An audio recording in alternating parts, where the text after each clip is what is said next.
Steve Deace here with Aaron McIntyre. It is time for our Week 2 confidence picks. In a minute, we will take a look at how we did last week and then get to the games this week. A full slate, 14 teams in action.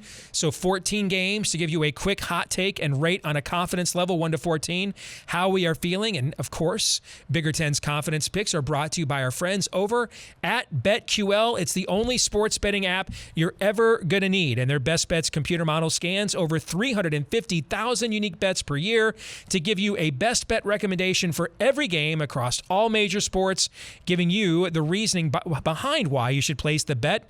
And it covers everything from spreads, over-unders, player prop bets, and more. And what I love is you get to see the sharp data. I like to know what the other smart guys that do this for a living, where are they putting their money? With BetQL, you learn that and all the latest injury news, line movements, and more. So head to the App Store or the Google Play Store now to download BetQL. And you can also head to try.betql.co/pick to get started now. That's try.betql.co/pick. And while you're there, enter the discount code PICK at payment checkout for 25% off any of their subscription offerings. 25% off any of their subscription offerings with the discount code PICK at checkout when you go to try.betql.co/pick. All right, Aaron, let's see how we each did a week ago.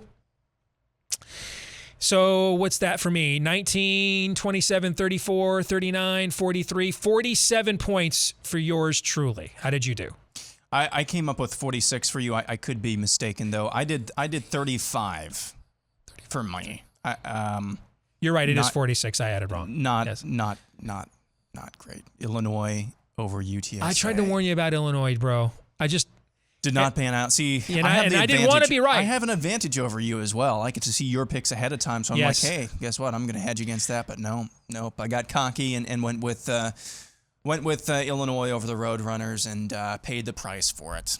All right, so I come into this week 2 with an 11-point lead. I'm on the tee box, therefore, as the leader in the clubhouse for the next round. I will begin. Let's start with some of these are going to be really quick takes. There's a lot of scrub games this week.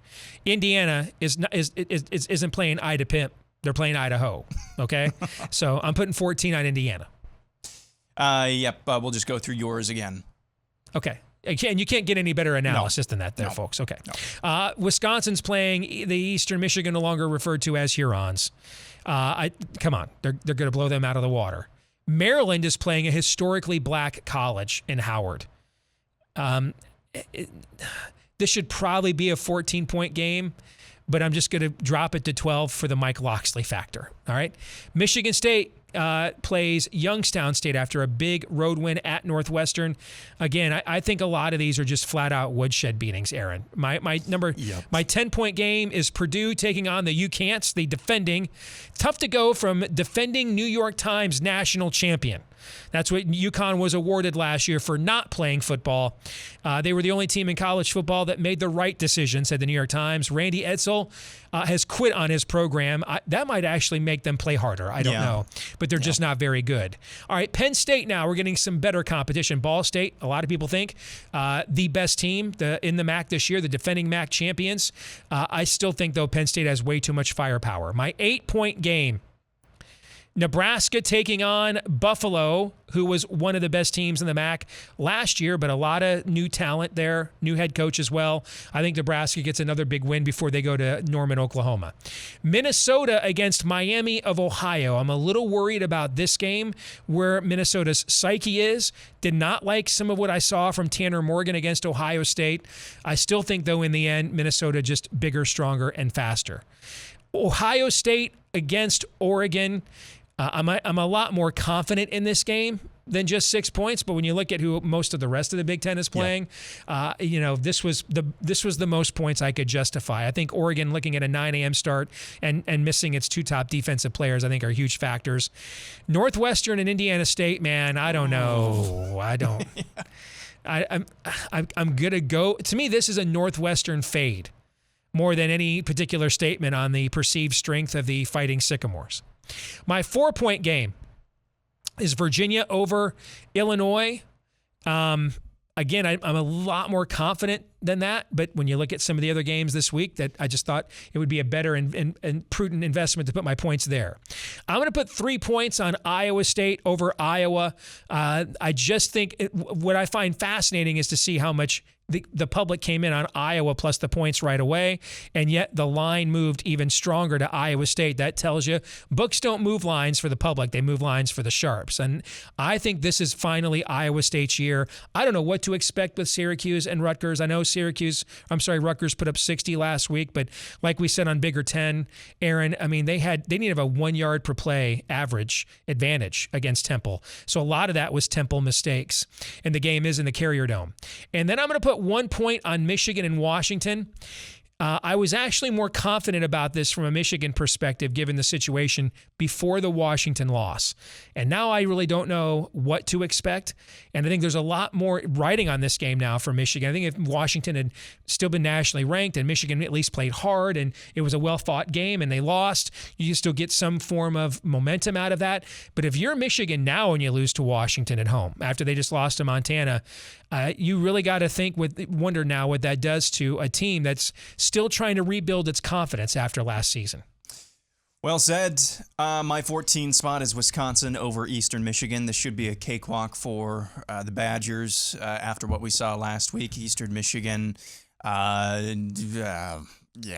think Wisconsin should roll pretty easily. Michigan State over Youngstown. I'm pretty confident about that one as well. Michigan State looked good last week against Northwestern defense. I'm not sure if they're going to be any worse or any better than Youngstown State, so we'll see about that one as well.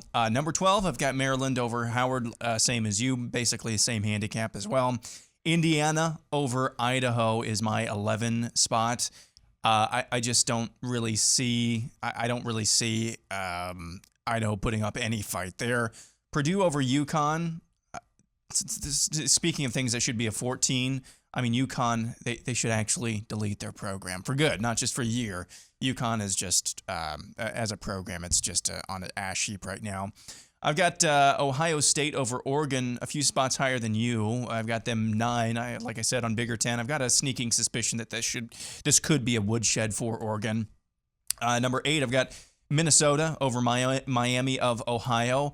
Minnesota, after over a week now of making some tweaks to their game plan to maybe account for Ibrahim's absence and maybe to get Tanner Morgan calmed down a little bit, I think they should be able to prevail.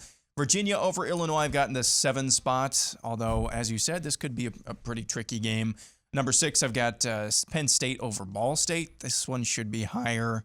But I'm not sure. I'm a little bit concerned of a letdown spot for Penn State after a really hard-fought physical win at Wisconsin. Number 5 in my 5 spot, I've got Rutgers actually over Syracuse. Showing the confidence. I like it. We'll see about that one as well. It should be a good game. We'll see really how far Rutgers has gone. You're a well-known Scarlet Knight slap. Exactly. 4, Northwestern over Indiana State. I don't know. I've got even less confidence in this one than you have. Number 3, I've got Buffalo over Nebraska. You heard it here first. I just don't have confidence in Nebraska right now playing anybody with a pulse, and I think Buffalo has somewhat of a pulse. Number 2, I've got Iowa State over Iowa, and 1, same as you. I was a little bit more confident as well, but the more I thought about that, I just got into over-analysis paralysis, so I just thought I'd be safe and put 1 on Michigan over Washington. Well, I love the snotty pick of Buffalo over Nebraska. That's very snotty and smarmy of a Hawkeye fan of you to lay that one down. I appreciate it. And this is another reminder to once again thank you to our sponsor over at BetQL, the only app you're going to need to beat your sportsbook. So find their information along with 25% off of a discount code in the description of this video. And also check out the special BetMGM offer in the description in order to receive a free year of BetQL and other sportsbook sign-up offers and bonuses. BetQL is the #1 app to compare betting odds and is a must-get if you want to beat your sportsbook this football season.